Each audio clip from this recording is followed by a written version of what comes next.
Okay, then I think we should get started.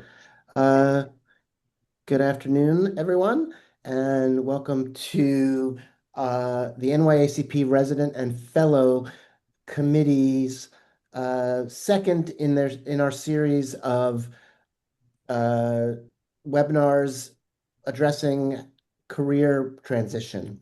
Um, we are working in collaboration with members of the Early Career Committee as well. I will get into that in just one second. I'll introduce myself. My name is Larry Wolf. I am a recovering residency program director. I've done that for many years, but I am now working independently in clinical research, but I still am a clinical associate professor of medicine at SUNY Downstate.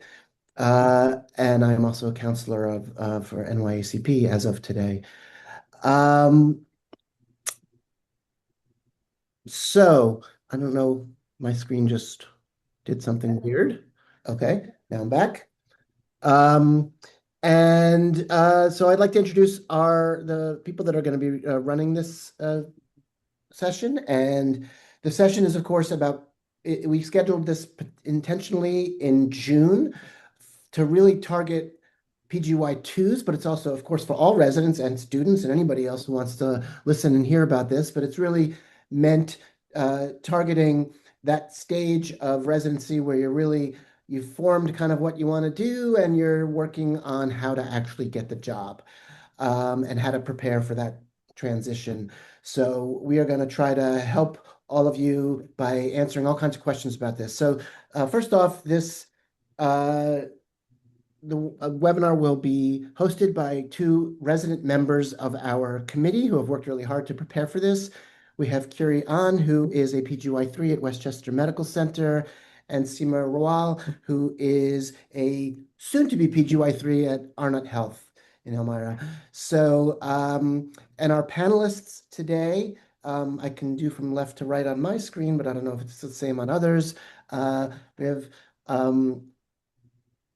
Tamara Goldberg, who is the director of the primary care track at Morningside West, as well as an associate program director of the residency. We have Vasundhara Singh, who is also an associate program director at the Morningside West location as well, and is the director of the electives for medical students at Mount Sinai, and she is a hospitalist. We tried to get a variety of careers here, so we have so far a primary care doc and a hospitalist. Then we have Dinesh John, who is also a career hospitalist, and a clinical associate professor of medicine, um, but is currently working at Molina Healthcare, which is he'll explain what that is if it's necessary. I Yeah, guess. Molina Healthcare is a health plan. So essentially, I work as a medical director reviewing decisions for medical necessity, for surgeries, for inpatient stays and such. I also practice as a clinical hospitalist. Great. And then finally, Mark Bronstein, who works at NYU Long Island as the fellowship director in hematology and oncology.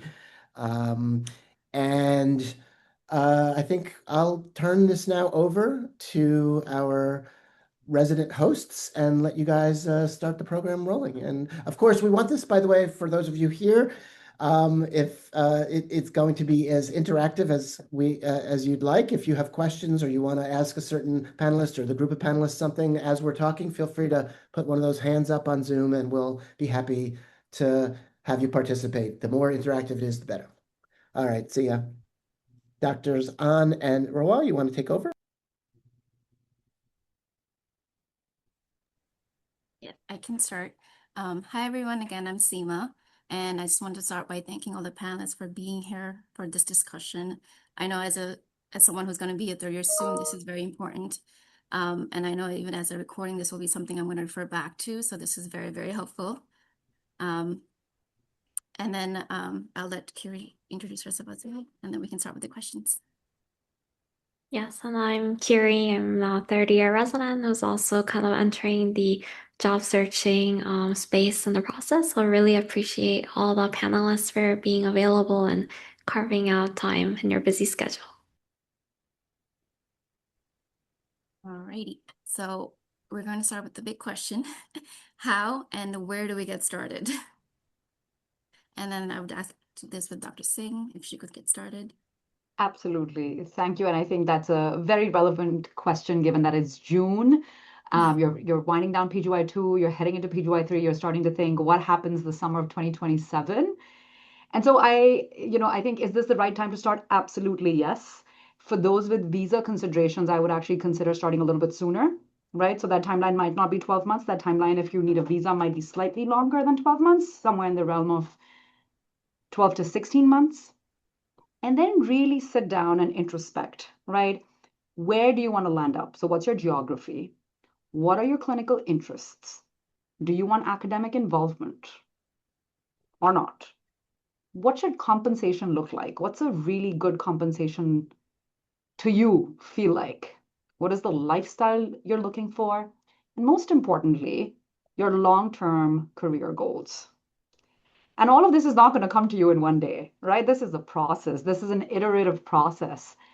And it helps to have mentors involved in these conversations. And as you're starting to write these things down, mull over these things, near and dear ones, your loved ones, your close family and friends should weigh in on some of these considerations that we said, geography, clinical interest, academic involvement, compensation, visa considerations, lifestyle, long-term career goals. And so I'll tell you a story because nothing really tells a story, communicates a point like a story. When I started my own job search, I was a chief resident at Pennsylvania Hospital in Philadelphia. And I remember I needed a visa, I needed an H-1B. My husband worked in New York City. So I sort of knew I need to be around New York City. I knew very well that my goals were aligned with academic medicine. I wanted a institution where medical education was front and center, where I could get some experience in curriculum development, and I sort of wrote all of those things down. I did not end up in New York City, where I am today, and I have been for the past decade. I ended up in New Haven at Yale because the list I just jotted down for you, a lot of the goals were aligning much better with Yale than they were specifically with institutions in the city at the time, right? So that's my story. And then how did I look for that position at Yale? And so how should you go about looking once you know what you want? Um, for hospital medicine, and Larry mentioned I'm a hospitalist, I advocate strongly for directly reaching out to the chief of the division. That is probably the best resource. That chief knows what the attrition of their group is going to look like. They know what their hiring requirements are going to be. Many healthcare systems centralize this process through a central health systems recruiter. And the chief may often say to you, noted, thank you for your CV. I'm looping in so and so. And it's absolutely okay for that person also to be involved in the job search. But nonetheless, think about the division chief. Your mentors and their individual networks can be a great resource, right? So for my residents, they will sometimes come to me and they'll say, do you have a contact at NYU? Do you have a contact at Maimonides, where Larry Wolf used to be, right? And then I know I can phone a friend. So go to your mentors. Um, and then there are wider job listings, right? So professional societies have job listings. You can go to the ACP website, the ACP magazine, the SHM website, and their magazine. NEJM has a career page where they list openings, and institutions are paying them for these ads. Same with JAMA, and so you can actually look at this across the board, and you can find a lot of listings which may expand your reach beyond that of your own mentors and your own network. Conferences are a great place to network. So, for example, if you come to New York ACP, you're going to meet a bunch of people that are probably in the position of being hiring chiefs or pretty close to hiring chiefs. If you go to present a poster, you're going to run into people that might be in those positions. And then one I'll mention, which might feel a little controversial to MDs and physicians in general, is LinkedIn. So a lot of job postings are now on LinkedIn, and so having some kind of LinkedIn presence can sometimes help you navigate that landscape.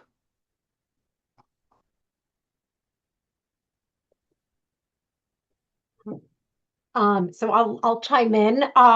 So I think a lot of what I'm saying is to emphasize what Dr. Singh has really already said, and that's good because again, I'm a primary care doctor. But I think the first search has to start with yourself. We see all the time residents come thinking they know what they want, but they haven't really been authentic and true to themselves. And so that is the only way you're really going to find the job you want. So before you even decide your career path, like Dr. Singh alluded to, do I want inpatient, outpatient? Do I want a teaching? Is that really important to me? Research, for example, is a fellowship necessary for what I actually want to do? And a lot of the times it's not. And then after you've decided what is really your priority, if compensation is a priority, follow that. If geography is a priority, right? For many of my graduates, population is a priority. Who are the patients that they're going to be serving?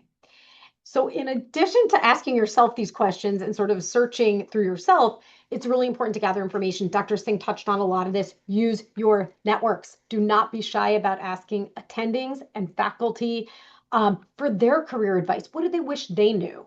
Use alumni networks. People love to talk about their jobs. I've found I've never had an alumni say, no, don't let anyone contact me. People want to talk.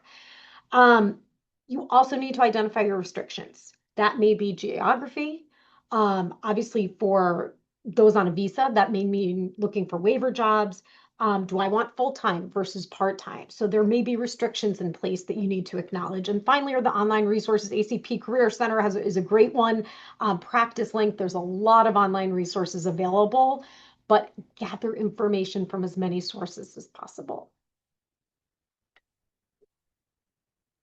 Yes, thank you so much for your insight. I think that's really important. Having your goals straight, having your priorities straight, and then streamlining that process with all the resources you just mentioned. And I wrote that down as well. I think that's really important. And then Dr. Goldberg, you mentioned a little bit about, your primary care, and Dr. Singh's more academic and hospitalist. Looking at it with, the dichotomy, is there a major difference between the job search, or is it similar? That's a great question. And part of this depends on where you are looking for a job. So obviously both you want to know about compensation, that's important. But I think the questions that you're asking yourself are very different for the two. And Dr. Singh can certainly comment on the hospitalist space. But for primary care, you're really interested in patient panel size, appointment length, administrative burden, call schedules. And these types of questions, your mentors can help you ahead of time to ask the right questions. That's going to look very different if you're in a hospitalist position. And of course, where you practice or where you're looking matters. Am I interested in a community primary care job? Am I interested in more of an academic primary care job? And the difference is generally, in a community, it's going to be more clinical facing, usually higher compensation. And in an academic job, you sort of there's a trade-off. You may get protected time from clinical duties to pursue teaching, to pursue research, but the overall base salary may be lower, lower compensation. So again, this goes back to your priorities, really knowing what's important to you, talking with your mentors about what are the questions I need to be asking when I'm looking for a primary care job. And Visindra, I'll let you answer the hospitalist end of this. Yeah, this is a really good question, Seema, because Dr. Goldberg and I, in the corridor between our shared offices, were having this conversation just a few hours ago where we talked about a recent graduate going to Texas. And he's going to Texas, and his job offer involves both inpatient and outpatient. So he's going to be an inpatient teaching attending for a few weeks of the year, and then he's going to have clinic, and he's going to have his whole patient panel of, the goal is 1,000 patients, or, whatever the goals are in primary care these days. But my point is that's Texas. You would be hard pressed to find this model in the New York City metropolitan area or any of the major cities down the East Coast. And so again, back to geography, it is really important to understand where you're hoping to practice and what models exist within those areas. I know that in Brooklyn, there are very small hospitals where this model is still alive, the old model of doing a shared model, right, Larry? I think Methodist maybe still does it. Um, Yeah, they definitely do it at New York Methodist. I don't know if they would take kindly to your description as a very small hospital, but yes, they're I would call them a moderate-sized community hospital. But yes, they still have that old model. But you're right, it's an old school yeah, yeah. thing that is fading away. So I think if you're going to go into general medicine, you have to make some sort of a decision about whether it's going to be hospital medicine or primary care. Otherwise, you really dedicate yourself to finding areas in the country which allow both. I actually admire people who have both, right? Like the width of skill they have, so enviable. But let me pivot back to hospital medicine because Dr. Goldberg described some of the things you might want to consider for primary care. So for hospital medicine, in contrast, you're really looking for things like scheduling models. Is this a 7 on, 7 off gig, right? Which the average ask is about 180, 185 shifts a year. Or is this a more academic model where you're working on Monday through Friday, so 5 days a week, with usually one weekend a month and about 36 to 37 weeks in the year. So that was my job at Yale, by the way, which was a Monday through Friday, one weekend a month, um, and about 36 weeks a year. And my current group at Mount Sinai West works 7 on, 7 off, right? And what that means essentially is you're working half the weekends a year, right? So that is what kind of scheduling model is being offered. The second thing you want to consider is what are the census expectations? So again, to give you concrete numbers, when I was at Yale and signed on, they told me you're going to have 14 to 15 patients when you're on, whether it's teaching or non-teaching, whatever service it is. And here at Morningside West, I routinely take care of 18 to 20 patients, and I could potentially be flexing up to 24 on very busy, flu seasons, et cetera. So that's your census expectation. You want to know how admissions are done by your group. Are all admissions being done by you to your service? Is there an admitting team that is protecting your time and focus to be able to look after the wards and you're not being diverted to admission? So how are admissions done? What are procedure requirements? Am I being expected to do my own procedures, or is there a procedure service built in? Nocturnist requirements, is this a daytime only position, or does this group do a small amount of nights per hospitalist? So those are some of the things you want to start really figuring out. Also, again, this is self-searching, but also as you go through the job hunt, you almost want to have an Excel sheet where you start putting this data down as you're exploring. Understood. Thank you so much. Great. So our next set of questions is kind of focused for Dr. John and Dr. Bronstein, but open to anyone else as well. How would you stand out as an applicant, especially when you're actually going through the interview process? And any advice you would have for the interviewees? I'm happy to take that one. So as far as standing out for the interview process, I would say that preparation is key. And that kind of goes without saying, but what is it that you're applying for? What kind of position is it? Is it a hospitalist job? Is it outpatient? Are you interviewing for a fellowship, or is it something else? And where are you applying, right? So based on that, you can research the program that you're applying to. What are some of the salient features? And not all of it might make sense. So you may have some questions. So you definitely want to ask some good questions. So typically when before I interview for a job, I might take an hour or two to research the program I'm applying to. And if something doesn't make sense to me, I might jot down a few questions and have that handy. It is quite okay to have a folder with you or have some loose sheets of paper with you, and refer to that when you are at your interview. And And people generally appreciate it when you ask thoughtful questions.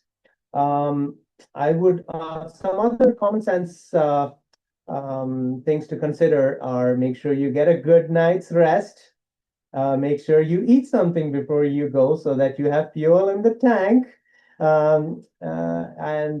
I've heard of situations, and I personally have been in situations where I don't feel so great. But the good news is when you're in there you will have that a bit of an adrenaline rush. So even if you haven't slept 8 hours, you'll probably be okay. So I would say make sure you jot down some questions that you have for the interviewers, but also anticipate what they might ask you. They might ask you about your goals. They might ask you about your interests. Are you someone who they see as a good fit? So I would say keep your answers somewhat on the conservative side and not answers that are really out there or weird. Yeah, so I would say try to err on the conservative side. Try and guess what some of the questions would be. And a lot of them would be gimmies, things like, what would you do if you don't have the answer to something? Would you ask someone, or would you, go out there on your own like a cowboy or a cowgirl? And generally, it's better to be conservative and to ask for help. There almost always there's someone you can ask. Not to mention resources such as UpToDate or on ACP Dynamed. Frankly, there's no excuse for not looking for information if you don't have it in this day and age. I'm not going to go into AI because that's a separate topic in itself. It's probably best not to quiz AI if you don't have the answer at this point. At least that's my opinion. The second part of that question had to do with tips to follow through the interview process. I would say listen to the entire question. Sometimes there's a tendency when you hear the first half of the question, you go, oh, I know the answer to that. I'm going to start answering it. But I would say just wait to hear the entire question, pause for a second, think it through, and then provide your best answer. Stay calm, stay cool, and even if you don't have a great answer for every last question, you'll be okay. And I think that's really the overarching message I want to give you is that, if you are well prepared, in all likelihood, you'll be all right. 1 year from now, after you're done with the interview process, you'll look back and go, hey, that wasn't so bad. And, I truly believe for the vast majority of us, we'll be okay. Dr. Jones, do you have anything? No, I think that was great advice. I just take a step back first of all and say, this is congratulations. This is a great time in your career. You're finally getting to the point that you've worked so hard to reach. One of the pieces of advice that my program director gave me when I was finishing my fellowship was that your first job does not have to be your last job. And I say that understanding that my current job is the only job I've had since I left fellowship. But still, understand that your first job doesn't have to be your last job, and you're entering what is presumably the longest part of your life and career. So I understand why there might be a lot of pressure to find the right fit for you, and all the advice you've heard is great.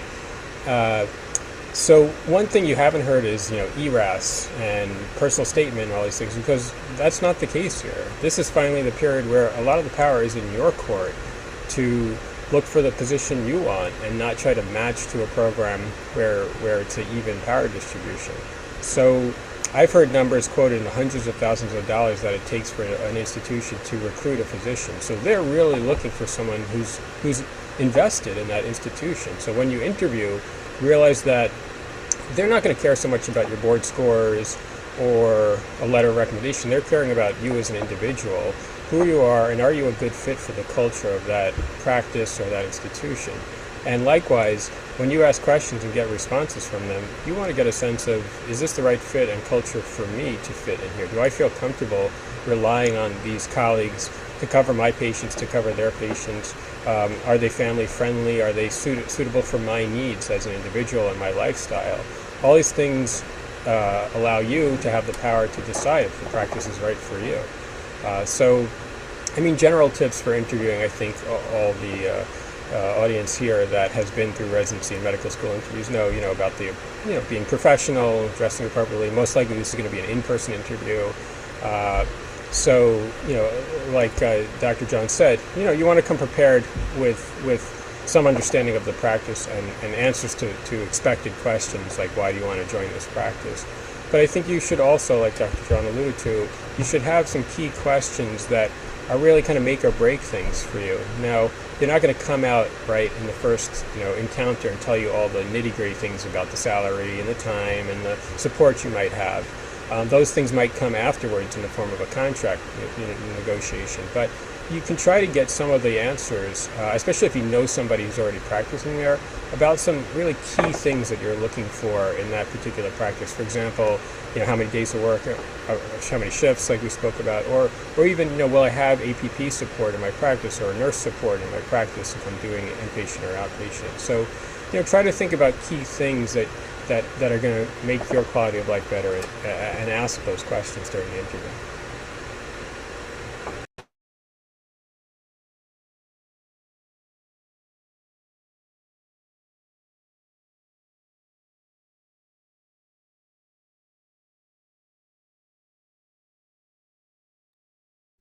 Those are all great points. Kiri or Seema, do you guys have more questions? Yeah, Yes, I I'm sorry. can.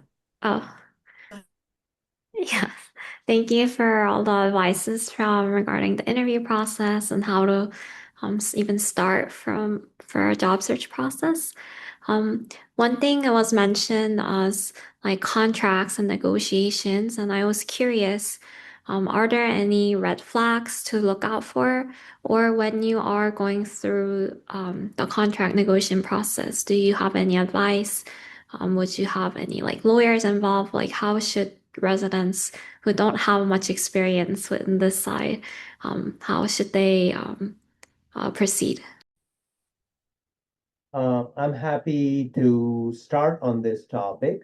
When I interviewed for my first job, I was on a visa at the time, a J1 visa, and I needed what was known as a J1 visa waiver in order to stay on in the country.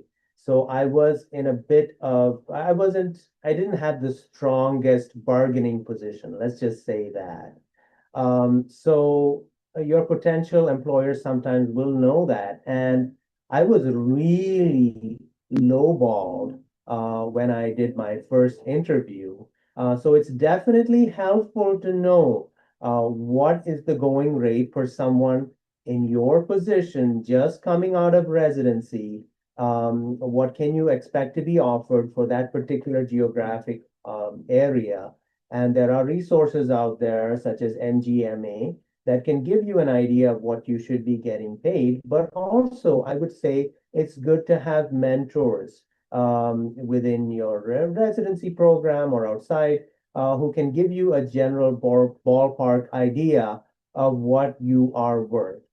Um, as far as getting lawyers involved in previous jobs, I haven't involved them in all the jobs that I interviewed for, but I certainly have involved HR type lawyers to get a feel for, to look at the contract, to look for any potential red flags in terms of responsibilities, in terms of shifts. Sometimes there would be these clauses in the contract. They would say, you are expected to do X number of shifts, X number of consults, and any other responsibilities as seen fit by the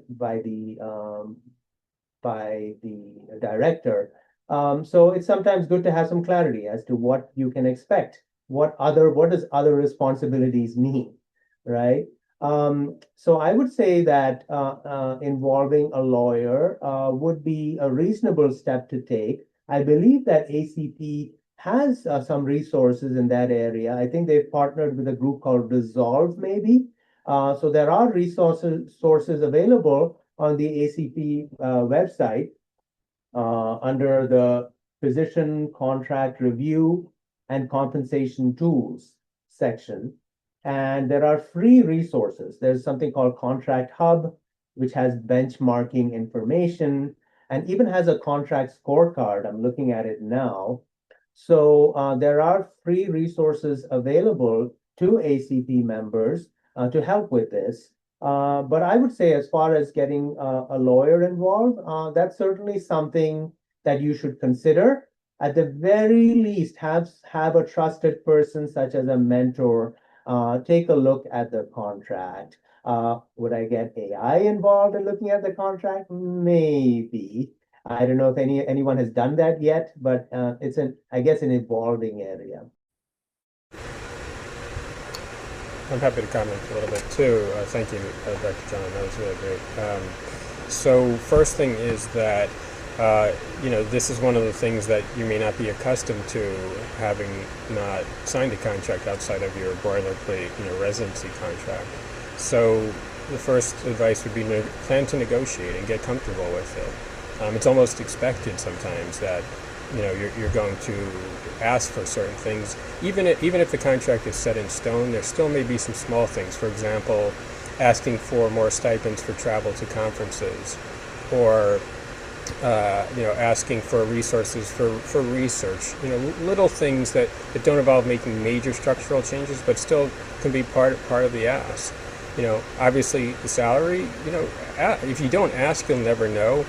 One of the books that I found helpful for negotiating is Never Split the Difference, and it's worth a read. And it's about negotiating for hostages, and so but it's applicable to contract negotiations. And so become comfortable with making an ask, because if you don't ask, you'll never know if it was possible, and you could negotiate for really something substantial in your salary or your daily practice that would be meaningful to you. So get comfortable with negotiating. And I agree with Dr. John. If you're not going to have a lawyer look it over because they've already told you they're not going to make any changes, at least have a colleague who's experienced and has gone through multiple contract negotiations.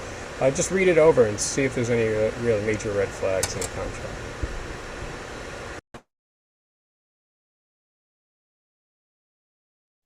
Maybe I can chime in as well. I really liked what Dr. Bronstein said about the book. A book I would highly recommend is called Getting More, and it talks about trading things of unequal value, right? So when you're negotiating in healthcare, for instance, getting stuck up about the base salary or the overall salary at an academic institution almost never works, because they will tell you, well, we hire all assistant professors or all instructors at this level and we don't negotiate. But there are things of unequal value, right? So you might want to know, he said this, Dr. Bronstein, my CME funds, could you, instead of giving me $2,000, give me $5,000, because I really want to grow as an academic clinician. You could think about signing bonuses. A lot of institutions are quite open to a one-time sign-on bonus. You should be asking about relocation assistance, which is the institution paying for your relocation costs.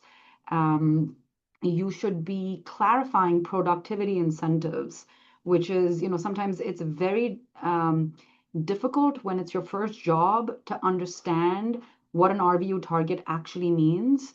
And so clarifying what that RVU target is, how best to meet that target, what is perhaps a quality metric for your group, and how can you really meet that quality metric to maximize your reimbursement? What are promotion criteria within that institution? How is that going to affect you in 3 to 5 years? And how is promotion measured within that institution? Because promotion also often means compensation. And then the last thing I will say, and this has been, I think, slightly mentioned, is pay close attention to, and I do this for my mentees, is even if they're not taking their contract to a lawyer, I will review their contracts myself. And at this point, I've reviewed a fair amount. And 12 years ago, my PD did that for me. He reviewed my first contract, is to pay close attention to restricted covenants. What are the non-compete clauses? What are the geographic restrictions? Which means if I leave this job, within what mile radius can I not find a job? That's really, really important, especially if you're a growing family and community. Also read through, and lawyers pay special attention to this, contract termination provisions. right? What are things for which you can be fired, and they should not be vague. Nothing on your contract should be vague. Here at Mount Sinai Morningside West, because our residents are unionized, their union actually offers contract review as part of their benefits. And we tell all our residents to go to that union lawyer. And more recently, actually, we started putting together a list just in New York City of lawyers who are highly recommended and not exorbitantly charging, especially residents who are, just finishing their training. And we identified at least 4 different people who can provide these services within $300, which I think is a very reasonable amount to pay. And lawyers really comb through line by line looking for those restricted covenants and any like vague language that they will help you eliminate.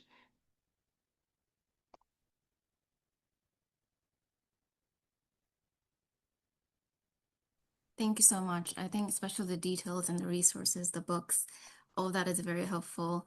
And I think so far all that's been said, knowing that this may not be your last job, it may be your first job, there's always changes, but there's also pressure involved at the same time.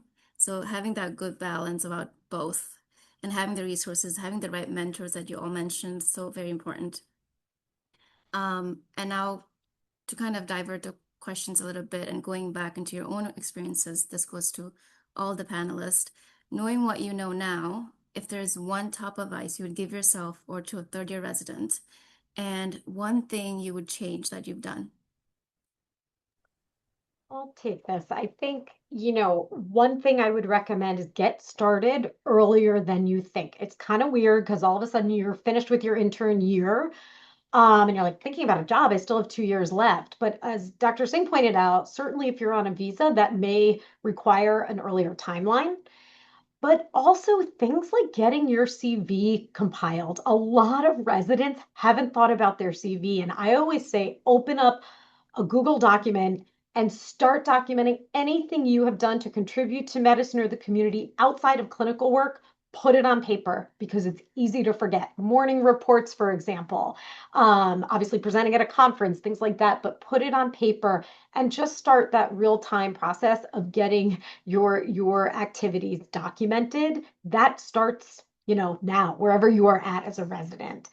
I think the other big thing I see in terms of residents coming to me for career advice is don't be afraid to talk to faculty and attendings. There's almost this hesitation sometimes to do that, and I think it's critically important. For those of you, people who are choosing a fellowship, they'll say, oh, well, I talked to the fellow, and no, talk to the attendings. They're the ones who are out in practice living that life. Talk to them and talk to as many as you can. So I think it's twofold advice: get started earlier.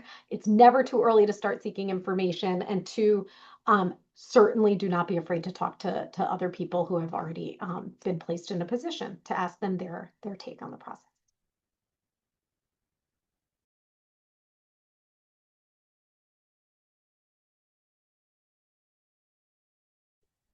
Anyone else? I really want to hear what the things you thought you did wrong. That was a good question. I, for one, took way too long to decide what I was going to do. I initially thought, oh, I'm going to do a fellowship. And then I thought, no, let me just get this waiver business over with and practice as a hospitalist. And I took way too long to get that process of licensure, New York State licensure, and, figuring out where I'm going. So I left that till the very end, and please don't do that. It's just a lot of added stress and a lot of added drama for very little benefit. So just as some of my colleagues said, get this process started as early as possible, 6 to 12 months before you actually start. Set the ball rolling. There's lots of people you can ask. There's lots of resources. There's no reason why you shouldn't do it. So please don't do what I did. I probably lost some of my hair as a result of that. So if you like your hair, please do start the process early. So I can say that one thing perhaps advice I should have taken, advice I'll give is to cast somewhat of a wide net. Even if you know that you're in love with a particular hospital or program, maybe the place where you trained, and they you know that they want to recruit you, it's still a good idea to look elsewhere. And it doesn't hurt anyone's feelings. I mean, you want to be confident that the job you're going to take is the one that's right for you. And one of the ways you can do that is just by looking around, seeing what else is out there. And who knows, you may find something that's more attractive to you as a future employer. You don't want to string other programs along too far because they may pressure you that they need a decision. But they've seen everything. They've recruited people who even were about to sign the contract and then declined. So they know that candidates may, on a whim, go elsewhere. But it's still in your best interest, for as much time as you have, to shop around a little bit and see what else is out there. And then when you settle on a place, you know that you at least gave yourself the benefit of knowing what else is out there. Yeah, I love that, Mark. You said that to shop around. I have a lot of residents, right, that over the years we give them these messages of saying, we should keep you. You're so great. And then they fall in this trap of not exploring. And we're the only institution they know, we're the only salary structure they recognize, the only benefits they've ever heard about. They have no comparison point in the market. And so the first time they're exploring is like 3 or 5 years out of training, if the family's needs change and you're maybe moving to the burbs. And so even if you know you're staying at your institution of training, take the opportunity to explore. I couldn't agree more. But I think Larry put a little pressure on making this more personal and saying, like, what did you do wrong? And I'm going to take that bait. Um, I think personally for me, I went for the big name. I went for Yale as my first job because it sounded great. And they were offering me assistant professor when other places were only offering instructor because I had a chief year behind me. So I sort of went for the big name and the title. And I figured out in my first 3 years, and I had the opportunity to relocate because my husband decided to go to business school down at Stern by East Village in New York City, that the people that you're working with, the culture of the institution, and the opportunities for growth matter more than the name of the institution, the title, or the salary. So I'm far along in my career now that if I had to do it all over again, I would focus on who am I going to be working alongside? Are they people I want to be with every day? What is the culture of that institution and what opportunities exist for growth specifically for me within the structure of that institution?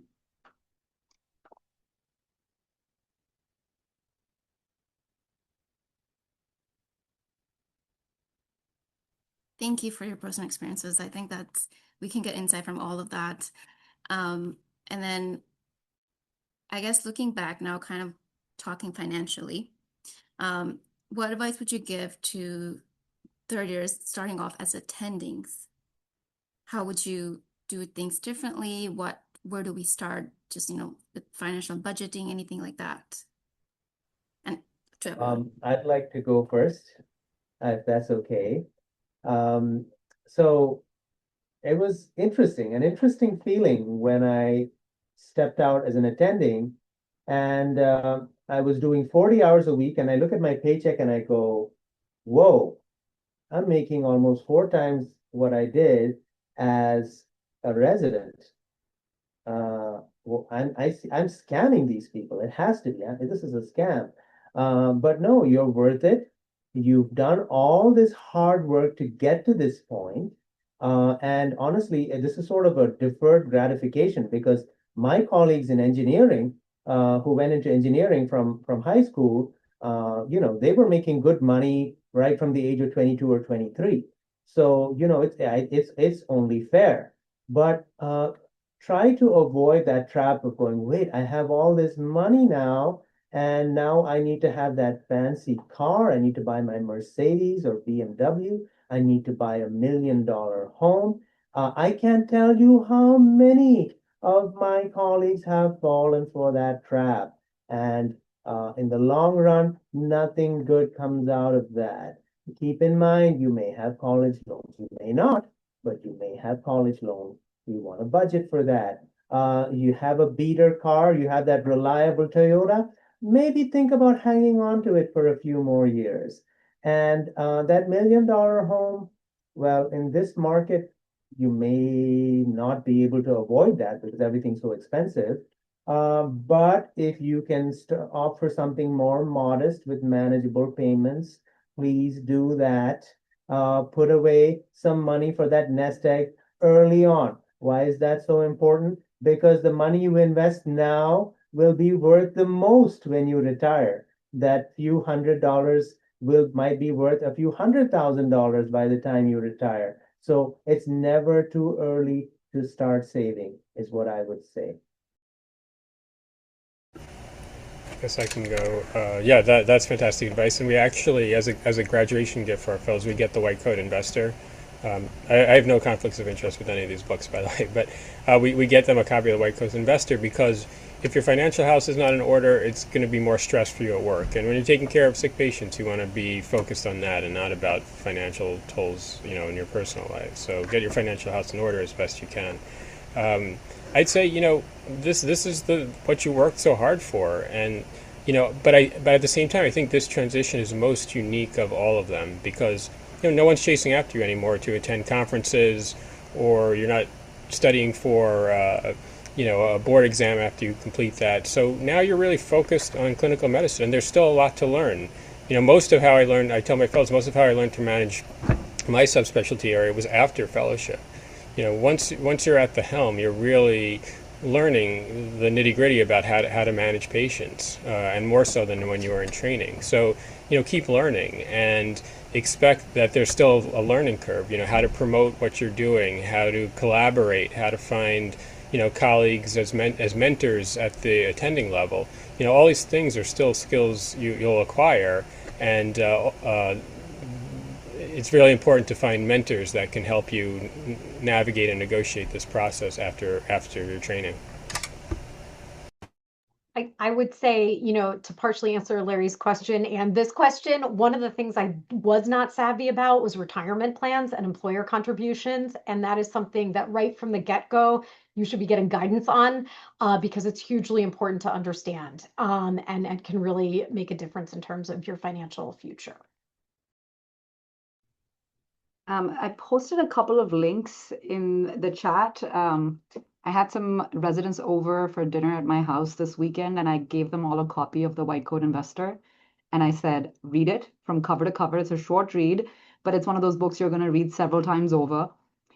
And I will confess, I think, Seema and Kyuri, you're ahead of the curve. When I finished training, I didn't know what a 403 was. I remember my third year, my PD said, do you have a Roth, Vasundra? And I said, well, what's a Roth? His name was Dennis Policastro, and we called him DP. And I said, what's a Roth, DP?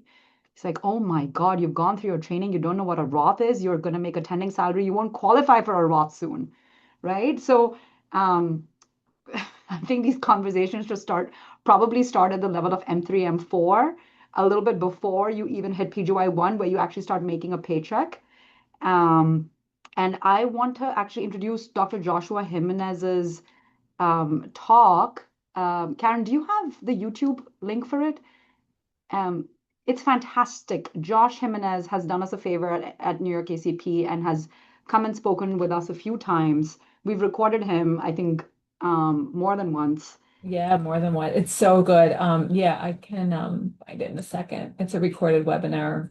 And he's one of those self-taught physicians, right? He learned it like all of us, like from the ground up, because we never took a course in college about this, and we certainly didn't have it in his med school curriculum. And it is to think about, I think someone said budgeting. I think Dr. John spoke very strongly about budgeting, and Jimenez does the same. Dr. Goldberg talked about retirement accounts. So that's your 403s, your 401s. I'm introducing the Roth, which is a post-tax contribution, capped currently at $7,500 a year. And you can only contribute while you're still making resident or fellow salary. You will not be able to contribute once you make attending salary because you're cut out of the Roth. If you watch this video that Karen will share, you'll also learn about a backdoor Roth. These are things which really should have their own curriculum for physicians, but educate yourselves.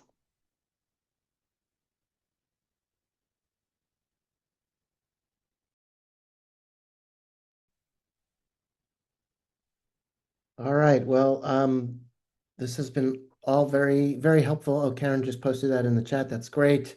I think I've now learned the biggest mistake that I've made, which is that I've never read or even heard of the White Coat Investor. And now it's a little late for me.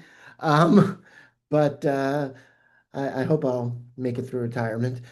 Um, in any event, I don't know if Curia or Seema, you have any sort of final questions you want to ask anybody, or if anybody has any final statement about this process that they want to make, because we're coming up on the hour now and we should wrap up. So if anybody has anything else to pipe in, please do so. Not to be a wet blanket, but life insurance, disability insurance, maybe that's something that you want to consider early on. Yes, you're young and invincible when you start out, but maybe you want to keep an eye on that. Maybe you want to consider having a life insurance policy. And typically, I would do a term life insurance policy, which is where you pay an insurance company a fixed amount every month, and there'll be a payout. As far as physician disability insurance, I don't have it. But I know a lot of my colleagues who do take it out early on in their career, because if they take a policy out early in their career, the premiums are generally lower. You never know what could happen, right? Life happens, things happen. And for some people, it makes sense to have a disability insurance policy. For me, my significant other works, she's a physician, and so she's my disability insurance policy in a manner of speaking, but it might make sense for you to consider these things. Again, I don't want to be a downer here, but I just want us to be practical. I'll just put in a plug. ACP offers a life and disability insurance if you want a source you can trust. In addition to what I get through Sinai, do have the ACP policy.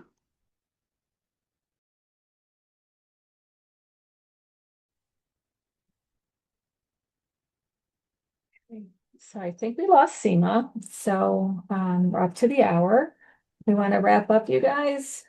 I really appreciate it. I think this webinar is going to fly once we get it on the website and you guys share with your colleagues. And Absolutely. I think there was a ton of helpful information. Does anybody, I'm sorry, before I wrap it up, does anybody else have anything I they just want to? wanted to really thank everyone for all their sharing their experiences, all the pearls, and I think it's we really appreciate as residents and trainees. Nothing more helpful than all the candid advices that we are given.